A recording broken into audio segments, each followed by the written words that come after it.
अपने अपने घर में झांक के देख लियो कहाँ कमी रह रही है, उसे पूरा करके अपने घर को घर का प्रारूप देने का काम कीजिएगा। सुनो एक अच्छे घर के लक्षण क्या होते हैं। अगर ऐसे घर आज संसार में बन जाए तो राष्ट्र में जो है चारों तरफ खुशहाली छा जाएगी। सुनो जिस घर में हो प्यार, हो पितरों का सत्कार, खुश रहते हो नर नार, वो घर कितना सुंदर है, वो घर कितना सुंदर है।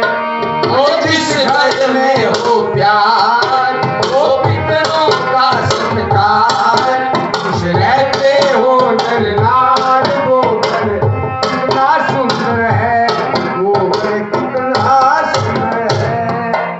हो शील और लज्जा जिन देवियों का कहना, हो शील और लज्जा जिन देवियों का कहना, कहने के मुकाबिल सिंगार कोई है ना, इस गहने के मुकाबिल सिंगार कोई है ना।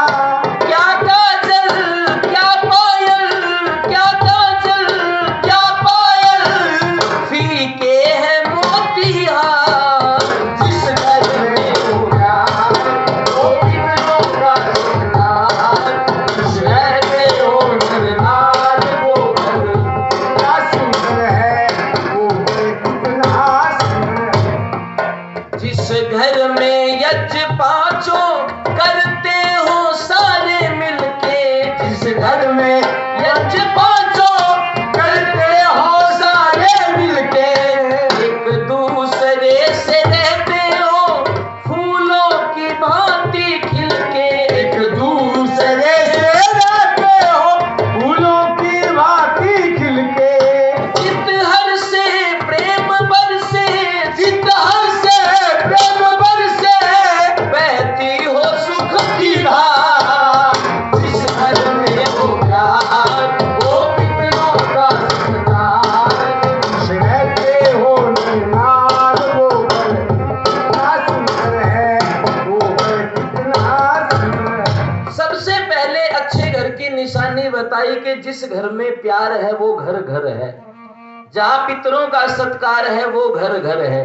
जो लोग अपने पितरों के गुण कर्म स्वभाव को अपने जीवन में व्यवहार में अपनाते हैं, यानी उनकी असली पूजा करते हैं, वो घर घर कहलाने का अधिकारी है। लेकिन आज सबसे बड़ा रोड़ा पितर पूजा पे है। पितर हमने किसे समझ लिया? पहली बात तो हमारे वैदिक शास्त्रों में प्रमाणित ग्रंथों में पितर शब्द नहीं है। ये बिगड़ा हुआ शब्द है किसका? पितृ शब्द का। हमारे वैदिक ग्रंथों में पितृ शब्द आता है, जिसे पितृ पूजा भी कह देते हैं, पितृ यज्ञ के नाम से भी पुकारा जावे। उसका क्या अर्थ हुआ कि घर में जो जीवित बड़े माता पिता लगा लो, दादा दादी, ताया ताई, सास ससुर, घर के जो बड़े हैं, उनकी जीते जी की पूजा करना सच में पितृ पूजा कहलाती है। ये जो मरने के बाद की पूजा का विधान है, ये वेदों में नहीं है। क्यों नहीं है? क्योंकि जब जीव शरीर से निकलता है, माताओं सज्जनों, जीव का शरीर से निकलने के बाद हम जैसे सांसारिक लोगों से कोई संबंध नहीं रहता। और वेद तो ये मानता है कि इस शरीर को ये जीवात्मा तभी छोड़ती है जब उसके लिए अगला शरीर तैयार हो जाए। तो हमारा संबंध कहाँ रहा? इसलिए हमारा तो जीते जागते का मेला है। तो असली पूजा पितरों की वो होती है जो जीवित की पूजा करे। लेकिन आज जीवित की पूजा कम रहे भाई, मरे बाद दुनिया भर के धमाके हुए। आज जीते जी माँ बाप के साथ तो रहे दंगम दंगा, और मरे बाद पहुंचावे सीधे गंगा। जीते जी माँ ने पानी मांग लिया, बेटा सतबीर एक गिलास पानी लाइए, उस माँ में नकल काटे के बाद बिनोड़े खा रही है, तेरे क्या की गर्मी चढ़ गई। बापू ने पानी मांग लिया, बेटे सतबीर थोड़ा तसले में पानी लाइए, उसमें नकल काटे के बाद तसले में पंचर देखेगा। और फिर हरिद्वार से कावड़ उठा के लावे, रुक के मारता रहा, बम बम बम बम बम बम, सारा आसमान सर पे ठा रहा। क्या? मैंने कहा भाई क्या करोगे इस कावड़ का? बोले जी गंगा का जल ले आए हैं, शिव जी पे चढ़ावेंगे। के बात मगा शिव जी लामणी लग रहा है, अब शिव जी का खुशकी चढ़ रही है। अब मैं उसको जानता था, मुझे पता था ये घर पे माँ बाप की जात तो पूछता ही नहीं। मैंने कहा अरे घर पे जो असली शिवजी पार्वती बैठे उनको तो तू अपमानित करता है, और हरिद्वार से जल लगा करके शिवजी पे चढ़ावे, तेरी प्रार्थना तो कोई भी नहीं सुन सकता। और तेरे लिए तो मैं कहना चाहूंगा, घर का शंकर प्यासा मरे बाहर करे जलधारा, ऐसा पुत्र नरक का गामी महानीच हत्यारा।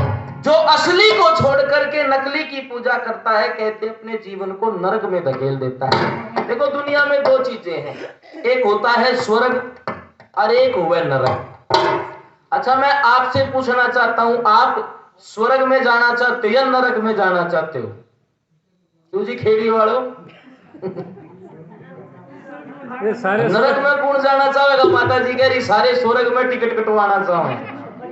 तो देखो अब ये और पूछना चाहता हूं कि वो स्वर्ग और नरक होते कहां हैं? ये तो सारे आर्य समाजी हैं, मैं पहले सुन रहे हैं। देखो ये जो चौधरीयों की जो कौम है ना, ये जो चौधरी वाला डिपार्टमेंट है, ये तो आधा बना बनाया आर्य समाजी। क्योंकि स्वामी दयानंद जी ने जब रेवाड़ी के अंदर संसार की सबसे पहली गौशाला खोली ना, तो वो रोहतक सोनीपत के इलाके तक यहाँ जब यहाँ के चौधरीयों से मिले तो देखने में तो देसी थे लेकिन बोलचाल में बड़े तार्किक थे। उनकी बातों को, स्वामी जी की बातों को फटाफट पकड़ा।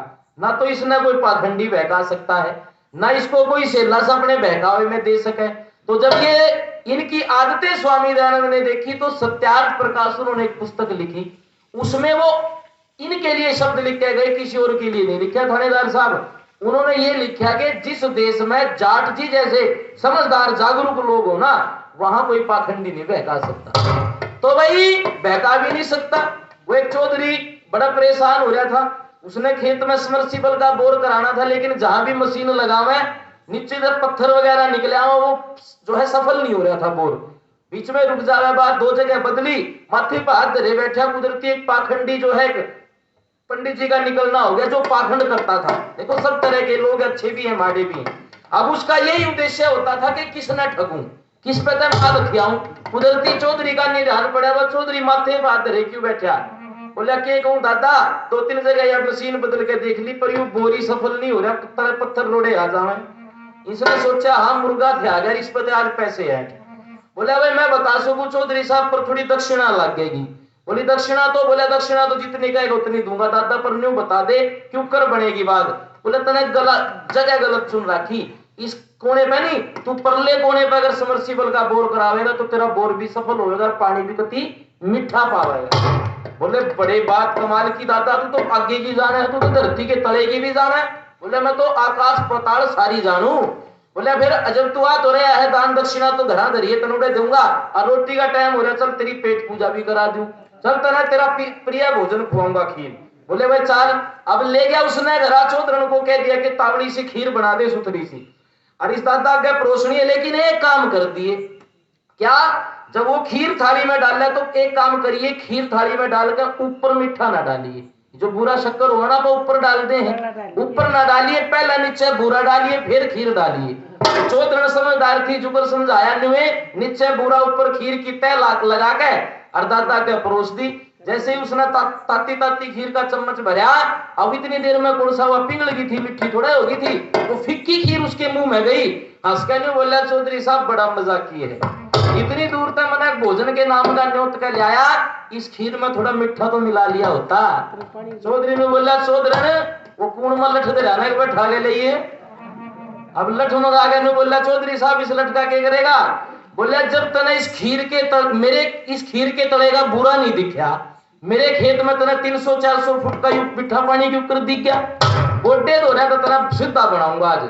तो दुनिया ने ऐसे ही बहकाता है भाई ये श्रीमान जी कोई है, वो पारितोषिक दान स्वरूप धर्म के काम में दान दे रहे हैं, तो इनका धन्यवाद मैं करता हूं। और देखो जिस स्वामी ओमानंद जी की हम और आप यहाँ स्मृति मनाएंगे, वो भी एक चौधरी परिवार में जन्मे, चौधरी कनक सिंह उनके पिता का नाम, नरेला में पैदा हुए। लेकिन 350 बीघा जमीन घर की मौज करता भाई, इकलौता बेटा बताया जावे। परंतु 1931 के अंदर जब आज 23 मार्च के दिन भगत सिंह राजगुरु सुखदेव को फांसी चढ़ाया गया ना, तो कहते हैं बलिदान का भगत सिंह की शहादत का इतना असर पड़ा। बीए में पढ़ते थे उस समय, नाम था भगवान सिंह। भगवान सिंह के जीवन पे ऐसा असर पड़ा कि काया पलट गई और सब घर गृहस्थी छोड़ करके देश की सेवा में लग गए और भगवान सिंह से आचार्य भगवान देव बन गए। गुरुकुल झज्जर खोल दिया। ये हमारे शास्त्री जी बैठे हैं जो गुरुकुल झज्जर के स्नातक हैं। इनको पता है कि स्वामी ओमानंद जी महाराज ने किस कदर इन जैसे हजारों नौजवानों के जीवन को चार चांद लगाया, चमकाया है। तो गुरुकुल झज्जर खोल दिया, गुरुकुल नरेला, और ये आश्रम जो यहाँ पर है संस्कृत महाविद्यालय, उसको खोला स्वामी ओमानंद जी महाराज। तो ऐसी महान आत्मा का स्मृति दिवस भी मनाया जाएगा।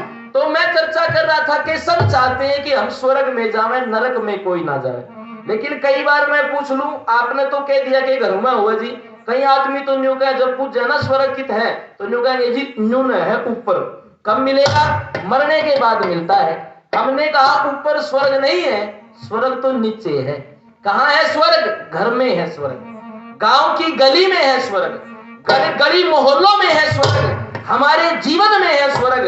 लेकिन उस स्वर्ग को स्वर्ग बनाना पड़ता है, उसकी निशानी है। और स्वर्ग की निशानी बताई माताओं, अन्न पुराना घी नया, घर कुलवंती नार, आए विद्वान का आदर करे, ये स्वर्ग निशानी चार है। जिस घर में पुराना अन्न है, नया घी निकलता है, अतिथि का आतिथ्य होता है, बढ़िया मीठा बोलने वाली महिलाएं हैं, वो घर बसा बसाया स्वर्ग है।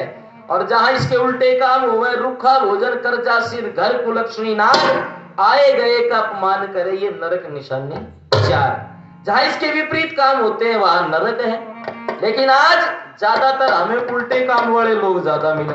अभी अतिथि सत्कार की बात कर रहे हैं भाई, माताएं बहनें घर की लक्ष्मी होती हैं, ये बड़ा अतिथि सत्कार करती थी।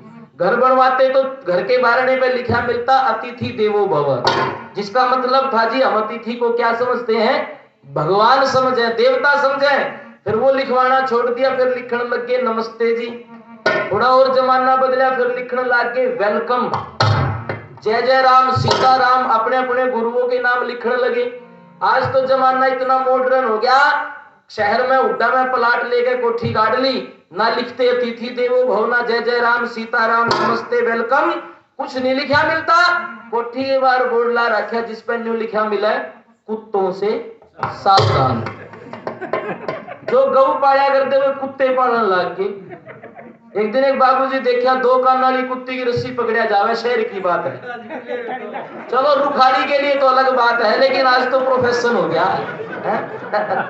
तो उस गांव शहर में जब वो कुत्ती की रस्सी पकड़िया जावा था, नाम लेकर बुला रहा, छुट के भाग गई। उसका नाम लेकर बुला रहा ने बोलिया पपी पपी, मगर तेरी बुआ लग गया या पपी, तू गौ पाल घर में दूध होगा बालका का चिकनाई आवेगी। अगले दिन देखे हाथ में डोलू ले रहा, वहां क्या करेगा? बोला ढाबे पे जाऊं, चाय बनानी है, दूध ले आऊं दूध। वहां के बात या पपी चाह जोगा भी नहीं देती। फिर किस सुख में पा लिया भाई इसने। 2 दिन पाछे देखे हाथ में तसला ठाए घूमे गांव घर घर में। मां क्या करेगा? बोला घर में कथा करानी है, गौ के गोबर ते लीपना पड़े। महन्यू कर आज इस पपी वाले ते लीप ले। देखे दादा घर में घुस भी जावे तो। अरे आबादी तो होती थी 16 करोड़ और गौ पड़ती थी 96 करोड़, जिसके दूध का दरिया बहा करता था। कहते जब दूध गौ का पीते थे तो दूध नहीं होता था, वो अमृत जब हमारे गले से भीतर उतरता था तो वो हमारे जीवन में स्नेह का संचार करता था, वो हमारे व्यवहार में मधुरता लाता था, वो हमारे जीवन में भाईचारे की प्रेरणा पैदा करता था। लेकिन जब से गौ का मान मर्दन हुआ, उसका अपमान होना प्रारंभ हुआ, कहते हैं अतिथि सत्कार भी जाता रहा। अरे पहले कोई घर पे अतिथि आ गया तो कहते हैं दूध और घी से पूछते थे। राजा हर्षवर्धन के समय में यहाँ एक यात्री आया, उसके साथ कुछ लोग और आए। कहते हैं उन्होंने सुना था कि भारत में अतिथि सत्कार हुए, तो एक गांव में परीक्षा करने के लिए गए। घर के बारणे आगे जाकर लग जगाई, माता जी पानी की प्यास लग रही, थोड़ा पानी पिलाओ। कहते कि माता अंदर से आई, दूध का बेला भर के आई, नहीं बोली ले बेटा पी और मिटा अपनी प्यास। बोले पानी चाहिए था जी। बोले अरे बाबड़े पानी का क्या करेगा, दूध पी, गात में चांदना होगा। उस दूध को रख के अगले दरवाजे आगे लग जगाई, बहन जी पानी दे दो। उस बहन ने दही का बेला भर के दिया। अगले आगे गया, वह लस्सी का बेला भर के आई। जिस भी घर के आगे जाए लस्सी दही दूध के भंडारे खुले दिखे। जब कहीं पानी नहीं मिला तो कहता है भाई लोग वैसे ही झूठी बातें करते हैं कि भारत में अतिथि सत्कार होता है, मेरा तो किसी ने किया ही नहीं। मांगा था पानी, दूध और दही की लाइन लगा दी।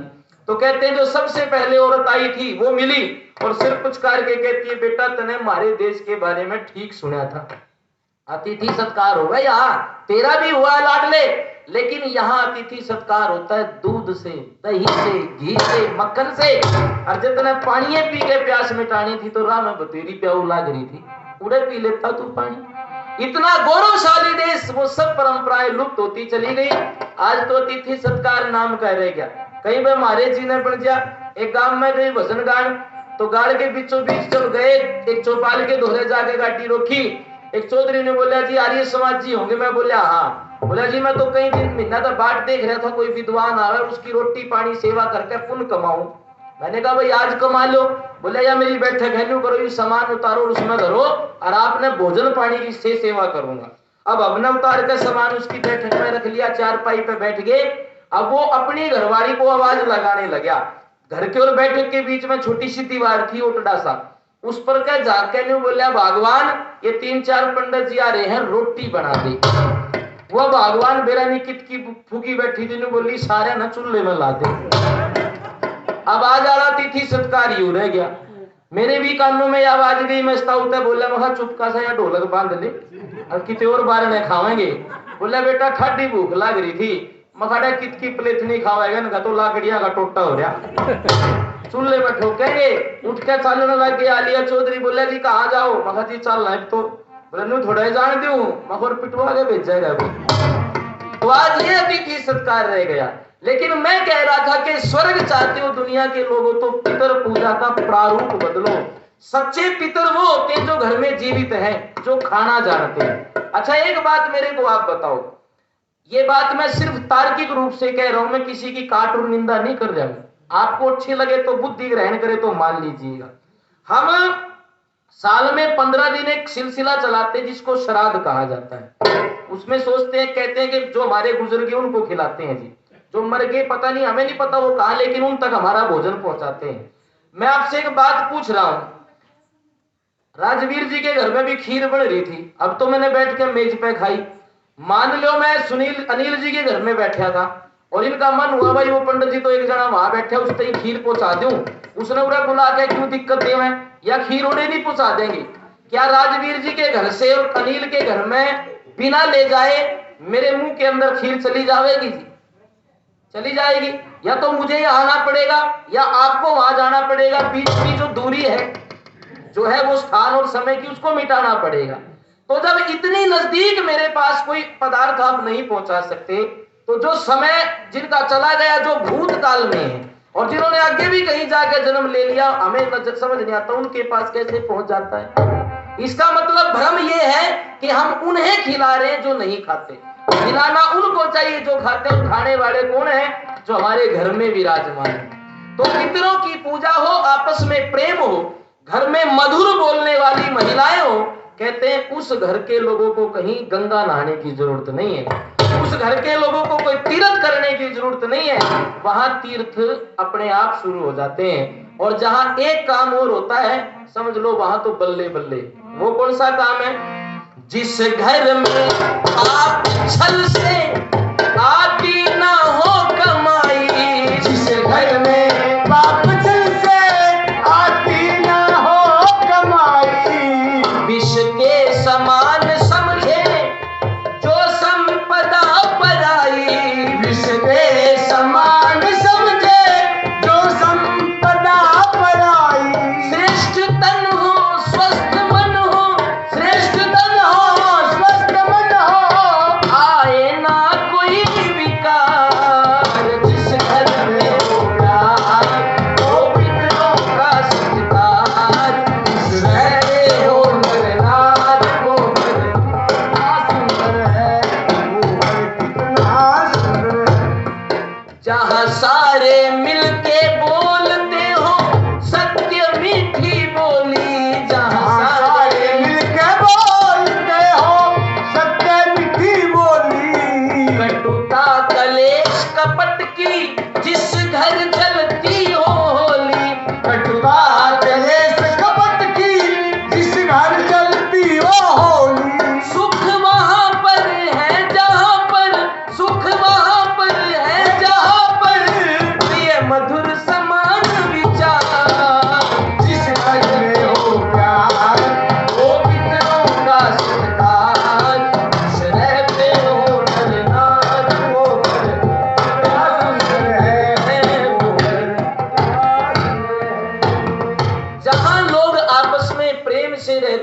कहते हैं वो घर इतना सुंदर है कि उस घर को स्वर्ग माना जा सकता है। हमारे इस धर्म प्रचार में, इस वेद प्रचार में श्रीमान दान स्वरूप अपनी नेक और पवित्र कमाई से हमारे शास्त्री जी अनिल जी वो 500 रुपए का दान, पवित्र दान दे रहे हैं। मैं अनिल आर्य जी का दिल की गहराइयों से धर्म प्रचार में दान देने के लिए हार्दिक आभार व्यक्त करता हूं।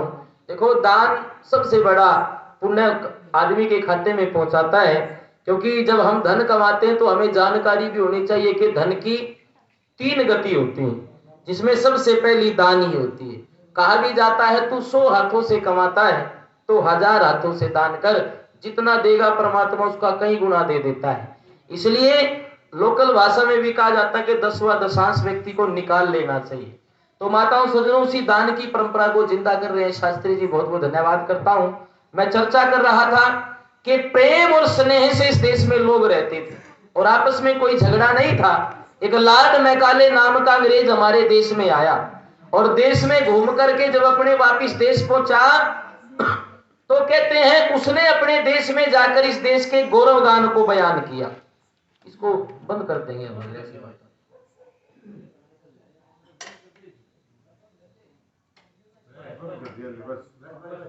ठीक है, कोई बात नहीं। हाँ, कोई बात नहीं, ये थोड़ी सी तेज लगती है लाइट में। तो उसने अपने देश में कहा था कि मैंने भारत के गौरव को अपनी आंखों से देखा। मैंने वहां पर ऐसा काम देखा कि जैसे हमारे यहाँ अन्न के ढेर पड़े रहते हैं ना, उस देश में मैंने ऐसे सोने चांदी के ढेर पड़े देखे। और सबसे बड़ी बात, देश में घूमा मैं, किसी घर के आगे मैंने ताला नाम की चीज नहीं देखी। इसका मतलब माताओं सज्जनों, यहाँ ताला नहीं था। तो ताला क्यों नहीं था? इसका मतलब यहाँ क्या भी नहीं थी? चोरी भी नहीं थी। तो इतना गौरवशाली देश हमारा रहा हो, लेकिन आज उस देश में जब चोरी का जिक्र आता है तो आज तो